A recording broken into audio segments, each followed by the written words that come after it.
Mardi 10 septembre 2024. Lecture de la première lettre de Saint Paul apôtre aux Corinthiens, au chapitre 6, versets 1 à 11. Frères, lorsque l'un d'entre vous a un désaccord avec un autre, comment ose-t-il aller en procès devant des juges païens plutôt que devant les fidèles? Ne savez-vous pas que les fidèles jugeront le monde? Et si c'est vous qui devez juger le monde, seriez-vous indigne de juger des affaires de moindre importance? Ne savez-vous pas que nous jugerons les anges? À plus forte raison les affaires de cette vie. Et quand vous avez de telles affaires, vous prenez comme juge des gens qui n'ont pas d'autorité dans l'Église. Je vous le dis à votre honte. N'y aurait-il pas parmi vous aucun homme assez sage pour servir d'arbitre entre ses frères? Pourtant, un frère est en procès avec son frère, et cela devant des gens qui ne sont pas croyants.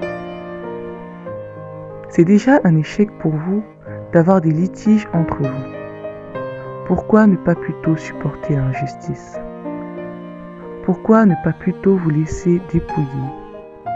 Au contraire, c'est vous qui commettez l'injustice et qui dépouillez les autres, et cela, vous le faites à des frères. Ne savez-vous pas que ceux qui commettent l'injustice ne recevront pas le royaume de Dieu en héritage?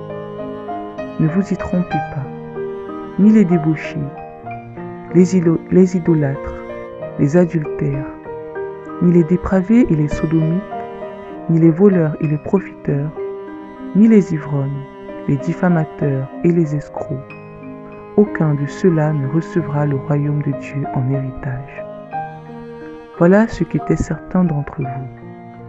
Mais vous avez été lavés, vous avez été sanctifiés, vous êtes devenus des justes, au nom du Seigneur Jésus-Christ et par l'Esprit de notre Dieu. Évangile de Jésus-Christ selon saint Luc, au chapitre 6, versets 12 à 19. En ces jours-là, Jésus s'en alla dans la montagne pour prier, et il passa toute la nuit à prier Dieu. Le jour venu, il appela ses disciples et en choisit 12, auxquels il donna le nom d'apôtres: Simon, auquel il donna le nom de Pierre, André son frère, Jacques, Jean, Philippe, Barthélemy, Matthieu, Thomas, Jacques fils d'Alphée, Simon appelé le Zélote, Jude fils de Jacques et Judas Iscariote qui devint un traître. Jésus descendit de la montagne avec eux et s'arrêta sur un terrain plat. Il y avait là un grand nombre de ses disciples et une grande multitude de gens venus de toute la Judée, de Jérusalem et du territoire de Tyr et de Sidon. Ils étaient venus l'entendre et se faire guérir de leur maladie.